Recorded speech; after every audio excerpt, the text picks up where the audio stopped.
एक देश एक चुनाव के मुद्दे पर पूर्व राष्ट्रपति रामनाथ कोविंद के नेतृत्व में गठित 8 सदस्यीय समिति में शामिल होने से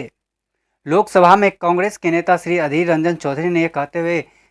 इनकार कर दिया कि समिति का संदर्भ विषय इस तरह का है कि पहले से ही इसका निष्कर्ष तय हो जाए। श्री चौधरी के कहने पर का मतलब यह है कि समिति बनाई गई है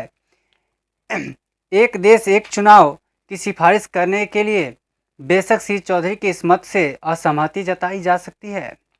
मगर मूल प्रश्न यह है कि हम बात किस प्रकार के चुनाव सुधारों की कर रहे हैं। भारत के संविधान निर्माता बाबा साहेब अम्बेडकर ने जब पूरा संविधान लिखा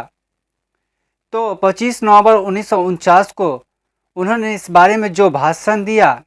वह बहुत महत्वपूर्ण है,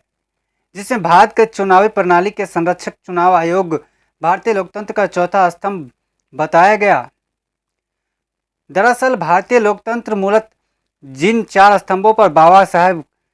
खड़ा करके गए हैं वे न्यायपालिका, कार्यपालिका, विधायिका व चुनाव आयोग थे। इनमें से 2 कार्यपालिका व विधायिका सरकार का हिस्सा थे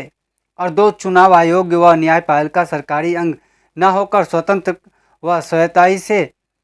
जो सीधे संविधान से शक्ति लेकर अपने दायित्व को निर्वाह करते चले आ रहे हैं। आज़ादी के बाद शुरू के 3 दशकों तक चुनाव आयोगों की बहुत भूमिका रही, पारदर्शी और शुचितापूर्ण इस प्रकार रही कि भारत की बहुदलीय राजनीतिक व्यवस्था में इसके द्वारा भेदभाव किए जाने की कोई संभावना ही नहीं था। अतः समाज